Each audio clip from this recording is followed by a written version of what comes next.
यहाँ पे आके राम जी रावण का वध करने के बाद भगवान माता सीता ने भगवान श्री राम के लिए यही क्षमा मांगा, तब भगवान का उद्धार हुआ, भगवान अयोध्या को लौटे हैं। जाइए। Hello viewers, Radhe Radhe. নতুন কিচেনের পক্ষ থেকে সবাইকে স্বাগত। আজকের একটা দারুণ প্রয়াগরাজের ব্লগে। আজকে আমরা চলে এসেছি ভরদ্বাজ মুনির আশ্রমে। দেখো একদম তরুণ দলের সামনে দাঁড়িয়ে তোমাদের পুরো আশ্রমটা দেখাবার চেষ্টা করব। জানি না কতদূর আমায় ক্যামেরা করতে দেবে। চলো, যতদূর হবে ততদূর তোমাদের শেয়ার করব। এসো।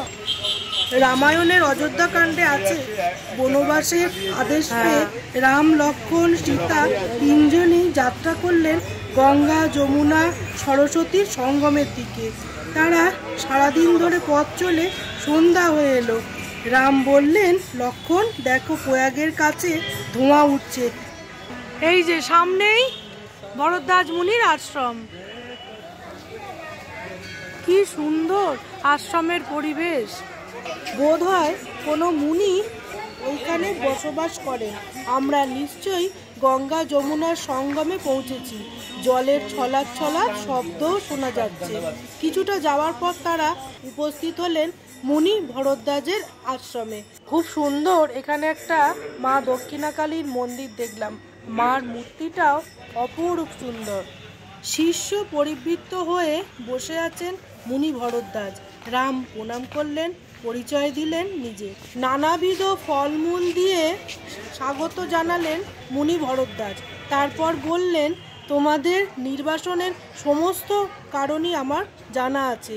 3 মহানদীর মিলন হয়েছে এইখানে। স্থানটি অতি নির্জন, পবিত্র ও রমণীয়। তুমি সুখে বাস করতে পারবে এখানে। সেই রামায়ণ যুগীয় থেকে হাজার হাজার বছর ধরে রাম ভরদ্বাজের পূর্ণ স্মৃতি বহন করে চলেছে গয়া তথা এলাহাবাদের এই ভরদ্বাজ মুনির মন্দির বা আশ্রম। এইখানে একটা বিরাট বট গাছ দেখলাম, মানে বহু পুরনো। দেখেই মনে হলো তোমরা যদি প্রয়াগরাজ স্টেশন থেকে সরাসরি আসো তাহলে 6 কিলোমিটার লাগবে।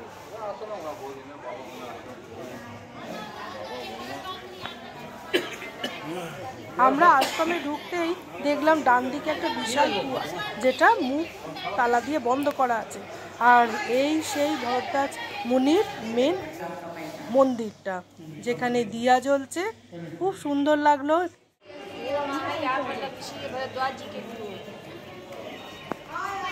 यहाँ पे आके राम जी रावण का वध करने के बाद भगवान माता सीता ने भगवान श्री राम के लिए यही क्षमा मांगा, तब भगवान का उद्धार हुआ, भगवान अयोध्या को लौटे हैं। जाइए।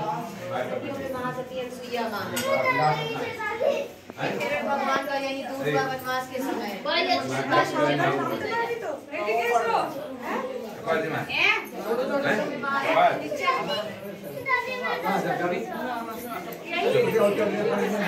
का नाम लो, अपना नाम लो, जैसा माई दिया। रामचरण पादुका भगवान की है, मत्था टेकते रहो सब लोग गुरु के चरणों में।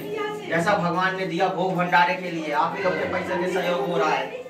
बोलो गुरु महाराज। এটা হলো ভরদ্বাজ মুনির গুহা। এটা ঘোরা হয়ে গেল। এবার আস্তে আস্তে করে বাবারি খুব সাবধানে এবার ওপরে উঠে পড়বো। হেঁটে হেঁটে না প্রয়াগরাজে এসে ত্রিবেণী সঙ্গমে চান করতে গিয়ে মানে এত হাঁটা বন্ধুরা, কি বলবো আর। হেঁটে হেঁটে মাথা খারাপ। এসে গেছি। খুব সুন্দর করে শৃঙ্গার করা মহাদেবের একটা শিবলিঙ্গ, যেটা বহু পুরনো। এটা উনি ভরদ্বাজ পুজো করতেন, সেটাই ওখানে বললো। আর বাইরে বেরিয়ে দেখি বিশাল একটা হনুমানজি। আমরা জয় শ্রীরাম বলে একটু সিঁদুর কপালে টিকা দিয়ে দিলাম। খুব সুন্দর আমরা ঘুরে নিলাম ভরদ্বাজ মুনির আশ্রম। বেশ আশ্রমের পরিবেশ যেমন ঠিক তেমন, তবে এখানে এখনও রেনোভেট হচ্ছে। মানে সুন্দর লাগবে, সুন্দর, মনটা শান্ত হয়ে যাবে। খুব সুন্দর লাগলো।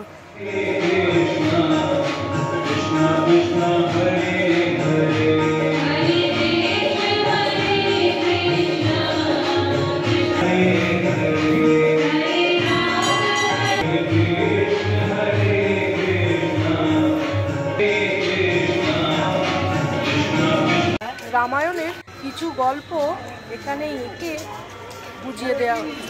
ছোট ছোট করে সব রকমই গল্প দেয়া আছে। বেশ ভালো লাগলো দেখতে দেখতে। আমরা এবার বেরিয়েও পড়লাম। এইবারে আমরা একটু রাস্তা দিয়ে বেরিয়ে ডান দিকে ভরদ্বাজ পার্ক আছে একটা, সেটাও ব্যায়াম করার সুন্দর ব্যবস্থা সেখানে করা আছে। আমরা এবার গুটি গুটি পার্ক সেইখানে পৌঁছে যাব। আমরা এখন ভরদ্বাজ পার্কে ভেতরে, চলো আমি তো দেখবই, তোমাদেরও দেখাবো, চলো দারুণ লাগবে।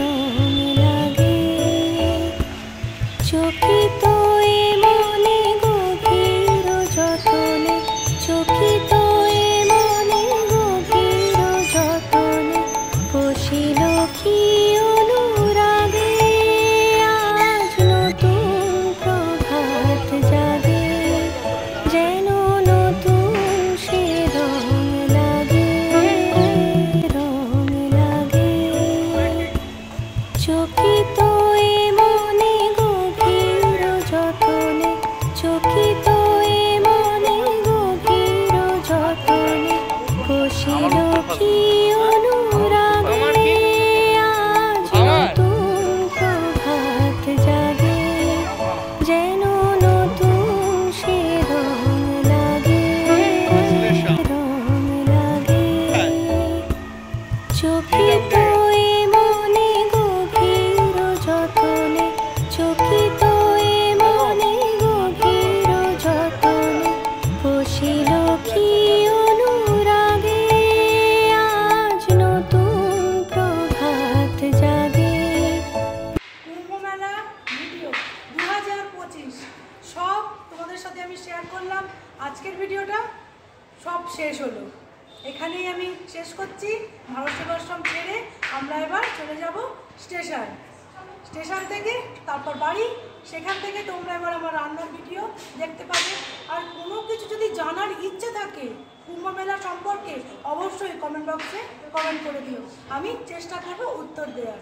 তাহলে বন্ধুরা আজকের মতো টাটা, তোমরা ভালো থেকো, সুস্থ থেকো, দুদিন কিচেনের পাশে থেকো।